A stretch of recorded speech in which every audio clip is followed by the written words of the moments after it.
Hey guys, welcome back to my channel. Today we are discussing Love Island Games Season 2 finale.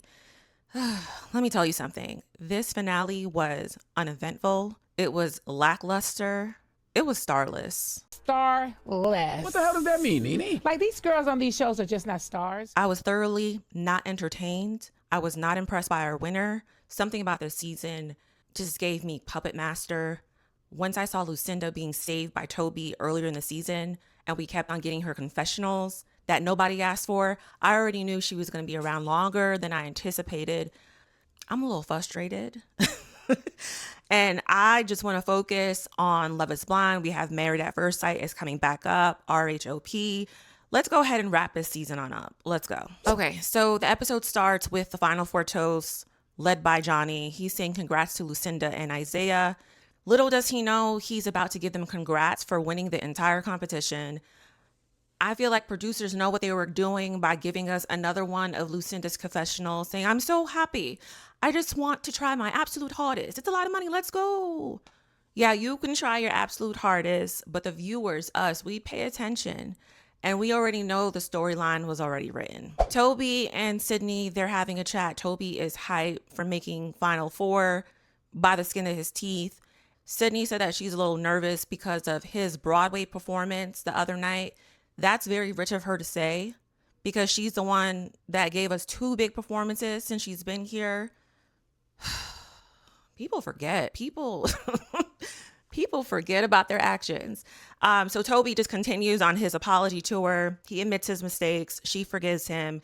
She feels that he has a lot of work to do. And then she said that if they win, let's see what happens. What do you mean, let's see what happens? Sydney. I already know Sydney's going to be back smiling and giggling in his face. These two are not over. Are they going to last? Are they going to have something serious? No. Not at all. So next is Justine and Tyreek. They share a toast in the speakeasy.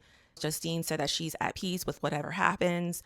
Then we get her confessional and she's talking about that she likes Tyreek. And I'm like, no. Justine says, listen, girl, no. He's just focused on money and that's it. Especially since he's not going to be touching that $250,000. You're no longer going to be useful to him. You're no longer a means to his end. So I really hope that she watches his back and see that Tyreek had no intention of sharing his money. And also, she lives in the US, he's in the UK. He's not going to be committing to anything overseas. Later before bed, the boys have a chat on whether if they won, if they would split the money. Johnny and Toby said yes, they'll split it. But when it came to Tyreek, he said, I don't know.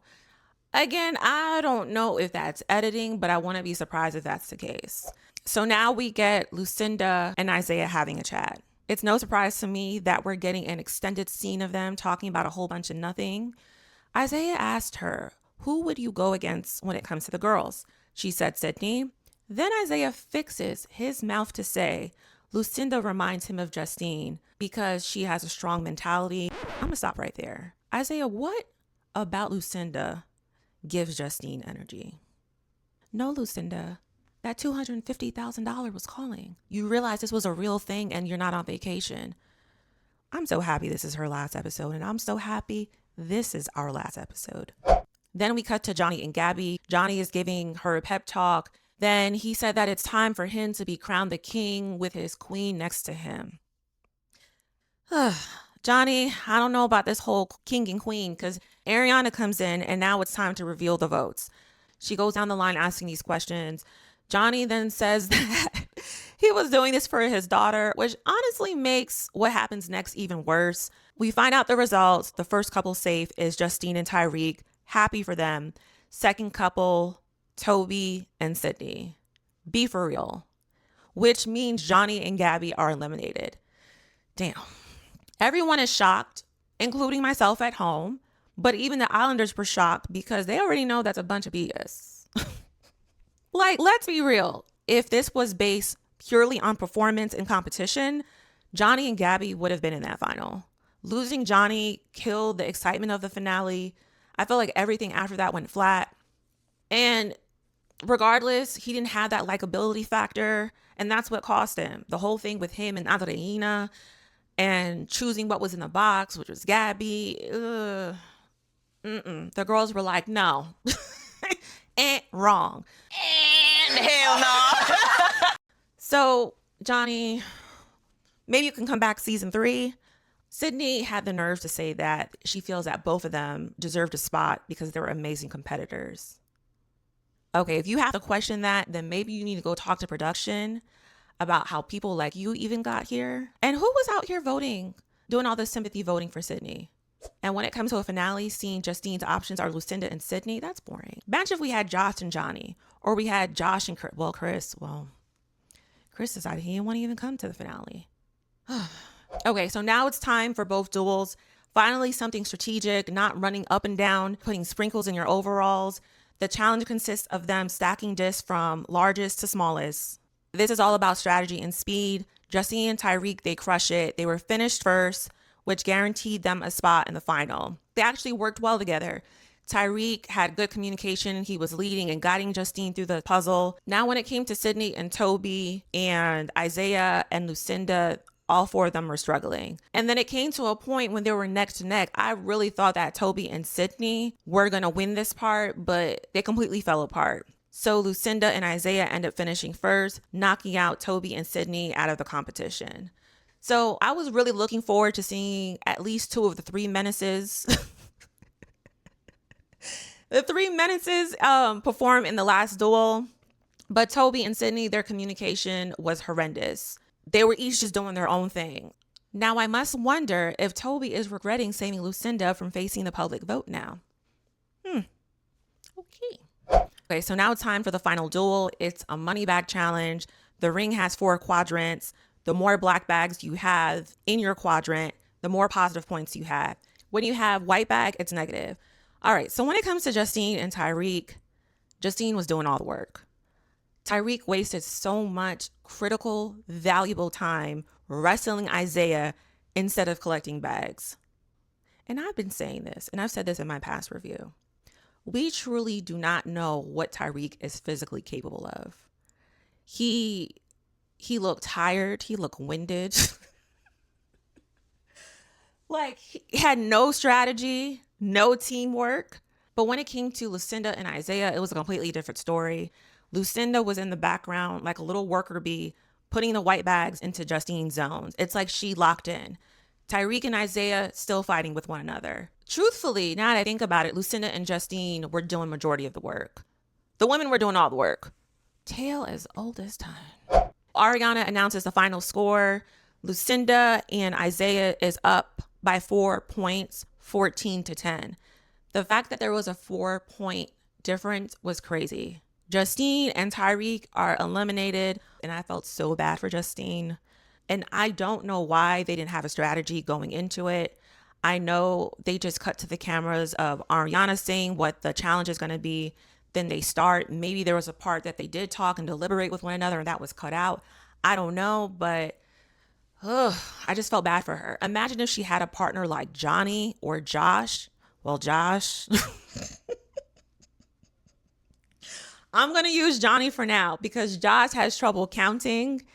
And we're not going to talk about that.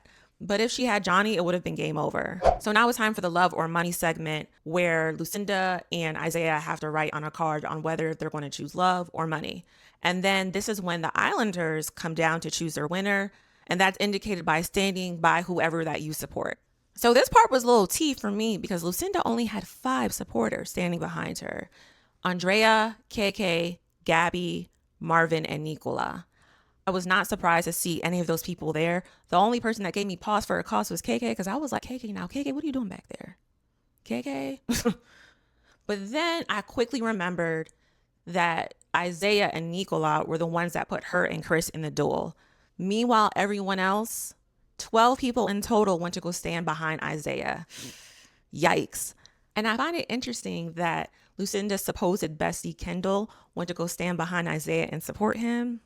I'm sorry, but that was a kiki for me. It made me laugh.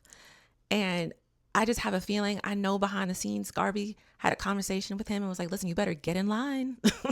You better get in line.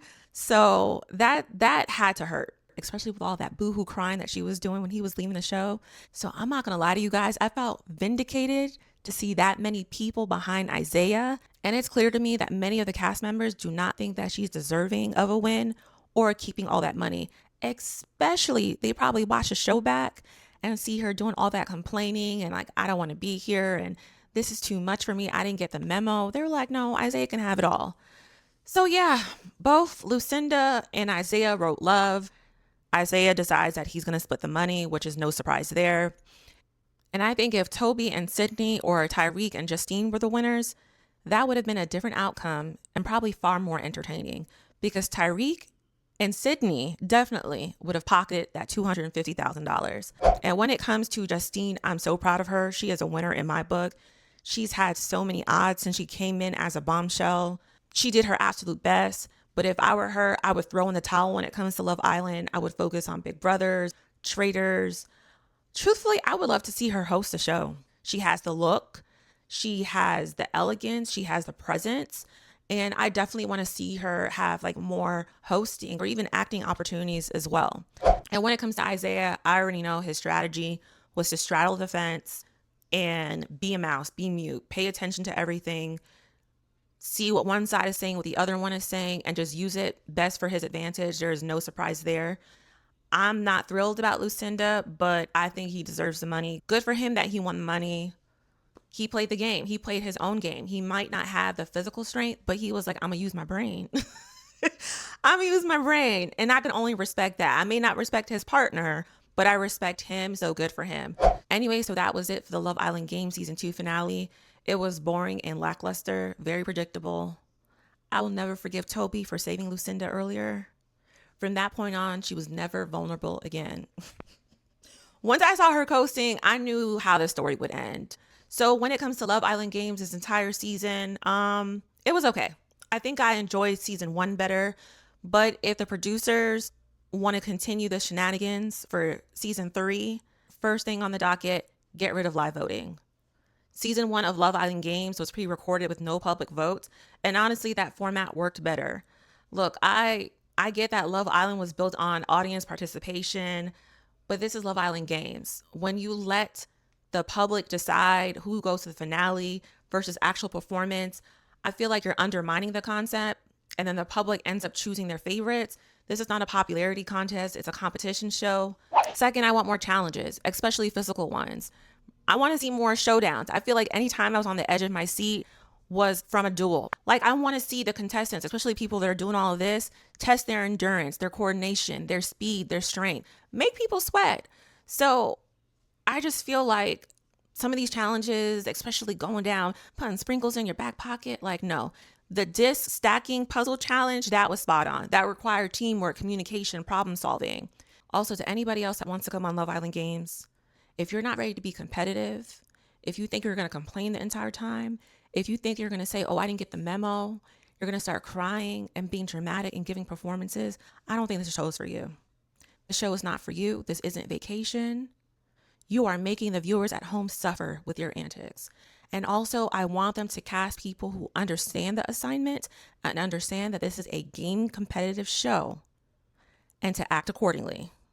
And finally, I think that they need to go back to the drawing board and figure out what type of show they want Love Island Games to appeal to. We have shows like The Challenge that damn near has been on for 40 seasons because they figured out their identity early.